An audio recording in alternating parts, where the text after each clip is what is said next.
It's a tumor called a myxoma tumor, which is a tumor that you get in your heart. And more often than not, it's in women. It's sort of rare in men, but I got it. So there you go. And what it is, it's a tumor that grows very slowly, sometimes in different places, but mostly in the left ventricle of your heart. And over years, it had been growing and growing and growing to a point where this tumor was actually blocking the left ventricle, and I started to sort of run out of breath and feeling really unhealthy. And we had a few misdiagnoses, and then I had an echocardiogram, and it showed up kind of. It looked like Gumpy. It was just even I could see it. And then I was sort of all these doctors ran in and rushed into surgery the next day and had it removed. So that was the first part of what happened. And this myxoma tumor, if found, generally it's okay. Like the operation goes well. If not found, it was within weeks of breaking off and dying of a heart attack or something like that. So I was very fortunate they found it. But unfortunately for me, about 3 months after I had that operation, I started to get headaches like I'd never had before. They were throbbing, like somebody hitting my head with a sledgehammer. I didn't know what was wrong. And so we ended up calling an ambulance, and I went to hospital, and they found 7 tumors in my brain. At that stage, there'd only been a handful of cases throughout written medical history of this myxoma tumor ever metastasizing to the brain. So they thought that's not what it must be. It must be something else. And I was just unfortunate. So I had 7, and they were quite large. And the reason I was having the headaches was they were 2 of them, in fact, were bleeding. So I had 4 brain operations and had 4 out, and there's 3 still there. And one of them that's still there, the last time I was going to have another one resected, my brain surgeon, who's brilliant, by the way, said, look, I really think we should take this out. But unfortunately, this one's in a really risky spot. So there's a good chance that you may end up losing the right side of your body, being immobile in your right arm and leg. But the choice is yours. If you want me to take that risk, I'm willing to do it. I think you should have it out because I can't see any reason it's going to stop growing. And I said, look, I don't want to take that risk. I'd rather not have that and just take my chances. And fortunately for me, it turned out to be the right decision. So what happened after we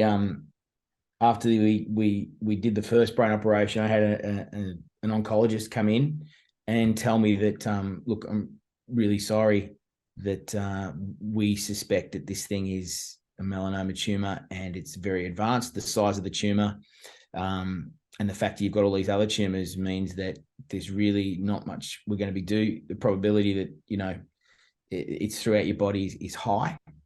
And to, the classic cliche, get your affairs in order.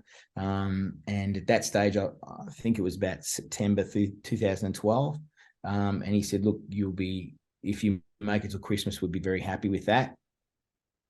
And I remember I was there with my wife, who I'd only, at that stage, wasn't my wife, but I only met maybe 4 or 5 months earlier. So she was met with this news as well.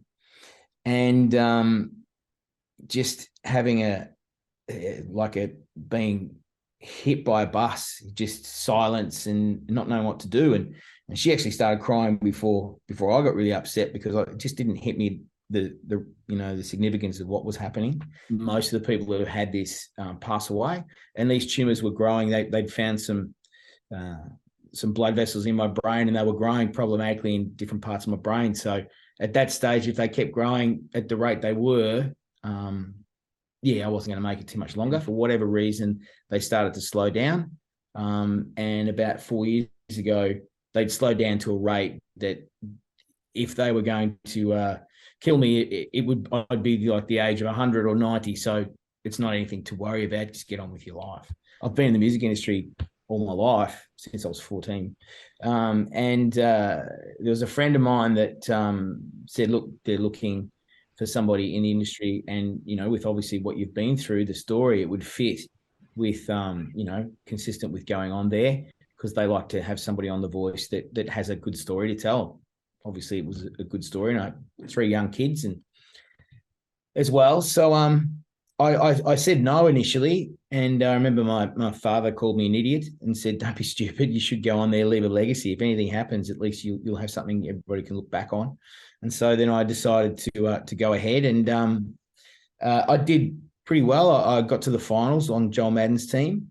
I wish I had the time over again. I feel like I could sing a lot better. I was just out of operations then, and it was strange. I remember just after I'd finished The Voice, I'd had 2 brain operations and I had a huge seizure and I was on the ground. And at that stage, you know, you got your 15 minutes of fame and there's people walking past the street who knew who I was and laying on the street having a seizure in Melbourne. And that was a surreal experience. And when I got to the hospital, people knew who I was and who I were and you know, asked me questions about The Voice and what's Delta like. And I just go, look, can you just help me out here? But The Voice was a great experience, and I'm really glad I did that now.